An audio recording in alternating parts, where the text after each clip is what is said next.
that you used to be a prostitute, it is going to narrow your prospects, not because men are insecure, but because men have standards.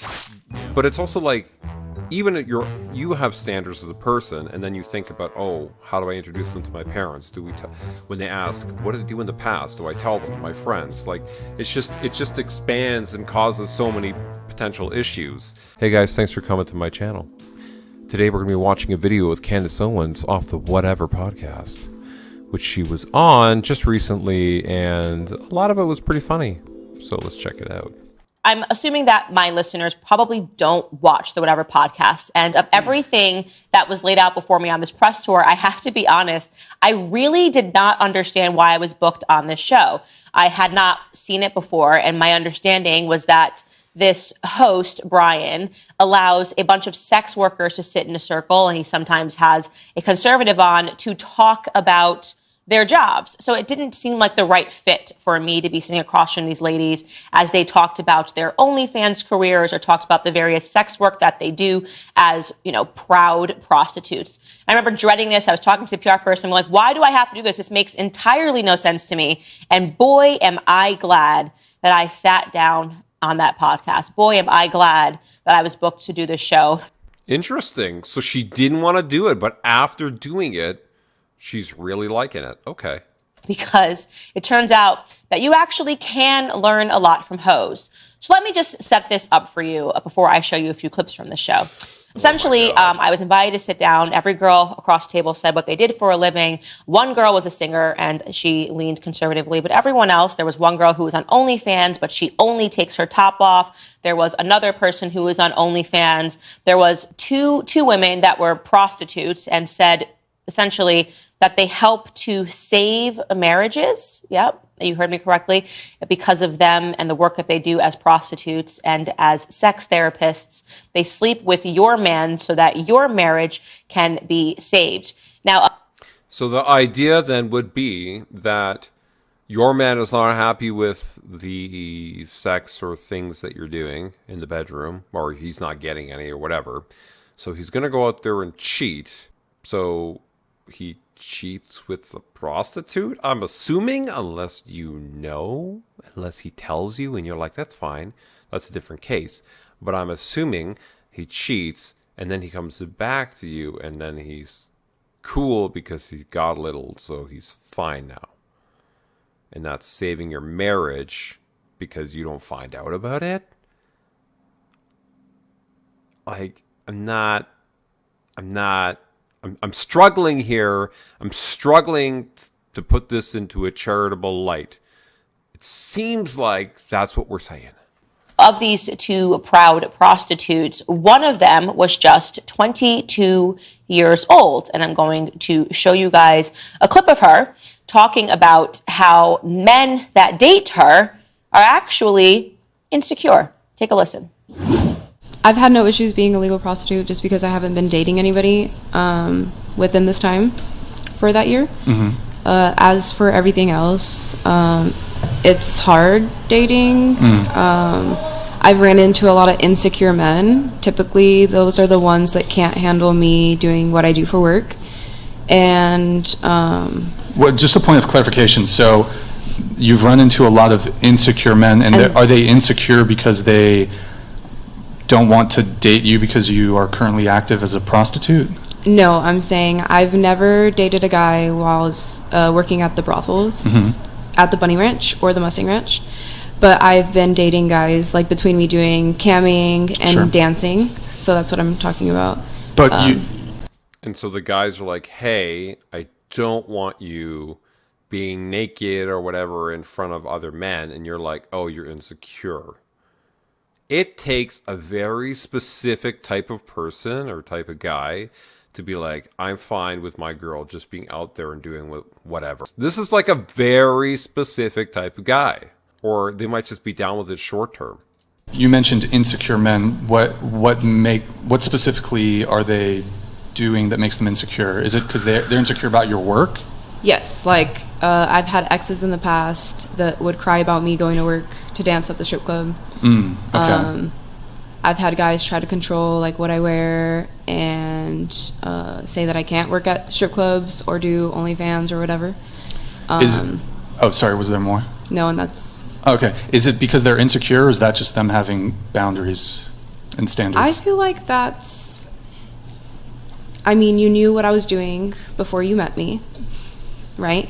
So all of them knew exactly what I was doing before they met me, which brings it to, yeah, if you have a problem with what I do before you meet me, maybe don't get involved with me. Sure. I'm very open. I'm a very honest person. You knew what I was doing before you met me. If you don't like it, there's the door. This is a very good point, what she's saying, and I agree with what she just said. If she's open with you and you're aware of it, and she's been doing it from the start, and you get to learn that, and then you don't actually express that up front, saying like, hey, I don't think you should be doing that, or I don't want a girl who does that, or whatever. You don't set those boundaries in the beginning, but then like months down the road, you're like, you know what? I don't like this. I'm not comfortable with this, blah.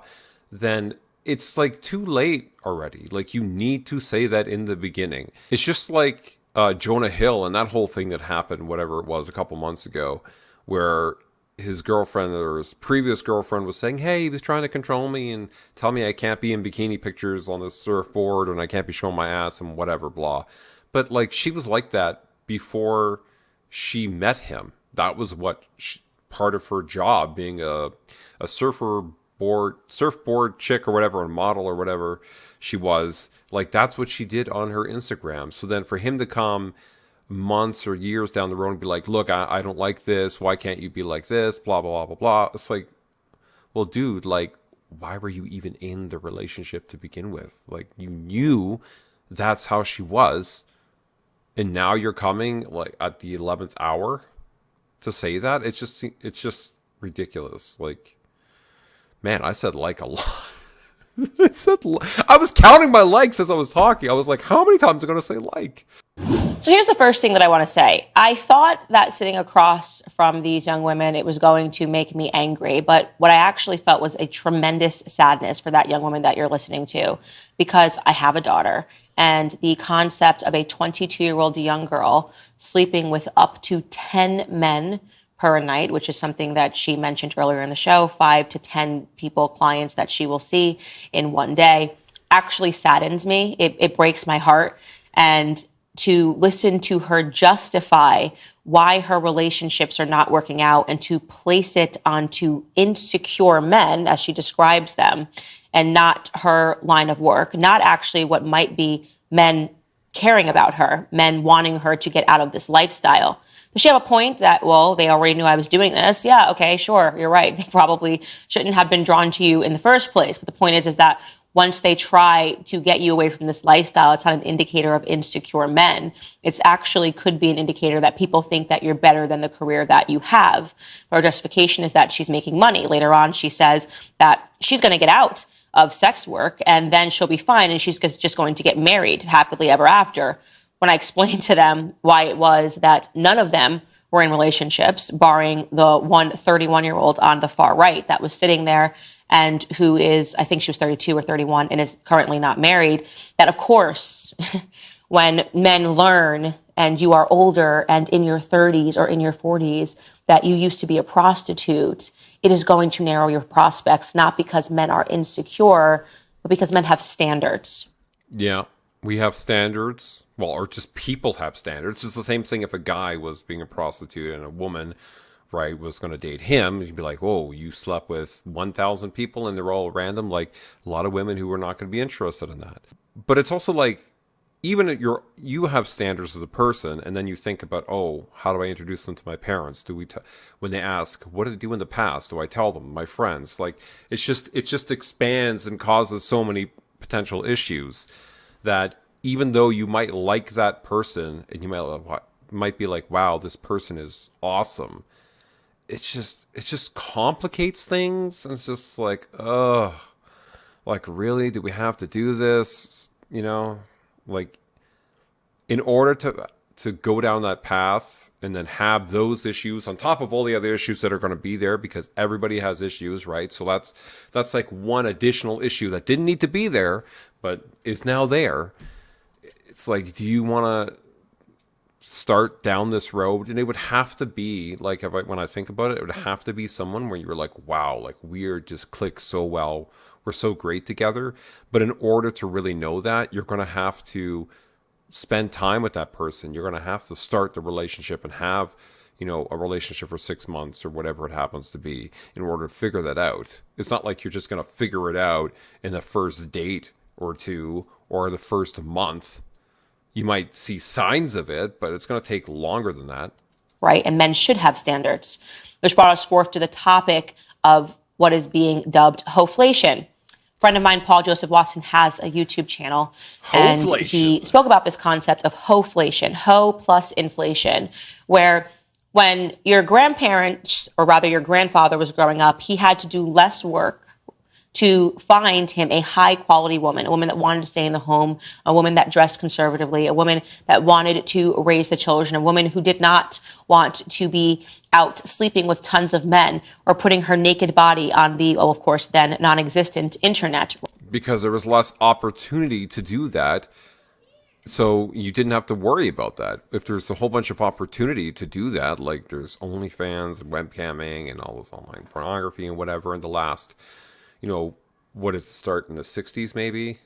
I mean, we've always had prostitutes and things, but probably like modern pornography started in the 60s, 70s. So like, if you think about it, there hasn't been that much time. And even then, that was more restricted. But now with OnlyFans and webcamming and stuff in the last 20 years, I guess, it's really ballooned. So it's just, there's so much more opportunity to do it. And you can get paid. Like you can live off of the money that you get from doing it. Right? Wanting people to see her naked. Now he's saying men have to work harder to find those same women. So they call this concept Hoeflation. And you are seeing it in this environment as you speak to these women and they talk about how the money that they get is a justification for this lifestyle. And they speak down about men. They have this fundamental hatred of men. Or...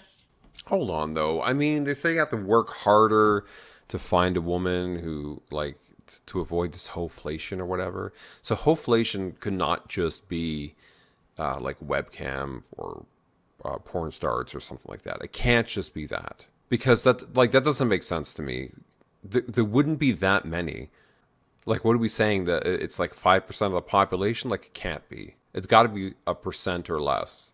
Like, I just can't. I can't seeing it being that much. And then on top of that, it's like, I would think that most of them would be in big cities like New York and LA. That's where most of them are going to be, the vast majority of them. So I don't know. Like, I don't know if I agree with this. Like, what she's saying right now, it's that much harder. I think it's other things that they're saying is harder, that men are saying is harder. That, there's all the idea of feminism, and the women want to work and they don't want to be like in this relationship where the man is the head of the household, or they don't necessarily want to have kids until they're much later. I just don't see it being the other things she's mentioning here, like Hoeflation. I don't get it. That's just because, like, it's not all about hoes. Rather, a lack of understanding of what a quality man even is and where to find him. Thank you all for watching. Please remember to like and subscribe if you enjoyed the video. If you didn't enjoy the video, still like and subscribe, because every like and every subscribe you give saves a baby kitten.